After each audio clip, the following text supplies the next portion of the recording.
Yeah. All right. Back to football. Broncos-Chargers. Chargers favored by 7, over under 46.5. Let's see where the point spread is everywhere else. 7, 7, 7, 7, 7, 46.5, 46. There we go. Nothing's changed there. All right. So this line seems like Joey Bosa apparently might play Sunday. I know we've heard this before, but he's practicing some, and there's a basic, the reports are that there's a possibility, and we haven't really heard that yet. So that would be a nice boost for the Chargers.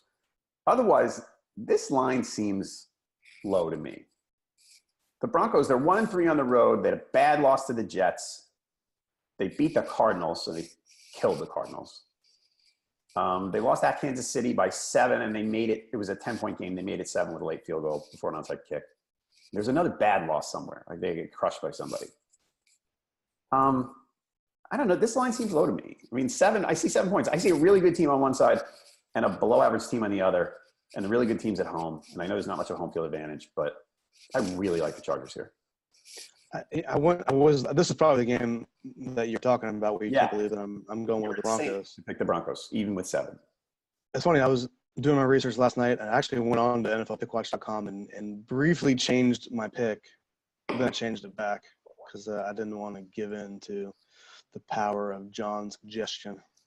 I think what is happening with Denver is that you're right. They're not a very good team, but they lose close games. So I don't think they're going to win this game. So, but look, you look at their losses. They lost to the Texans by 2. They lost to the Chiefs by 7. They lost to the Rams by 3. So those are all pretty good teams that they're barely losing to. But they're 2 of them are home. They lost to the Chiefs by 4. That one was at home, but they lost to the Chiefs by 7 on the road. Yeah, they did. So they're a team that loses close games. And you, for all the criticism that Vance Joseph gets, it's more about his game management than it is about for close type games.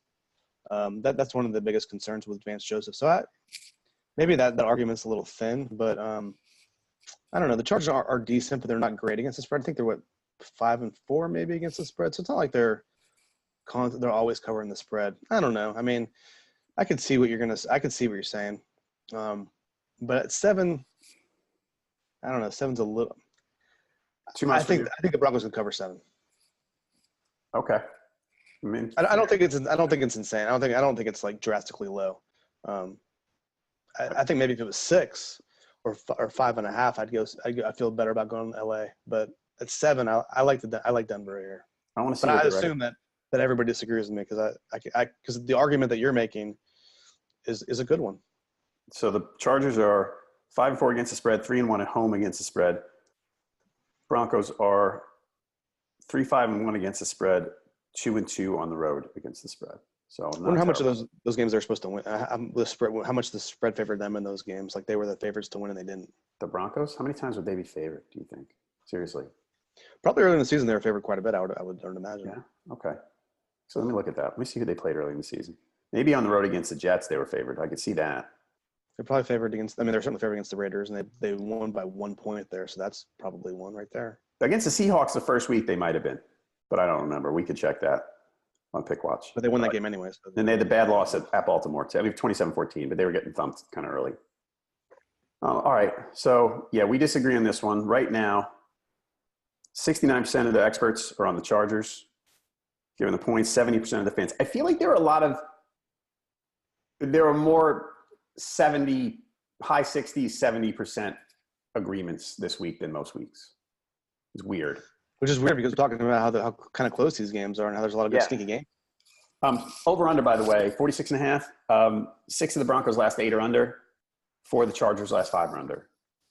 So, and I can see that. I could see the Chargers shutting them down pretty decently. So I don't mind under at all in this game.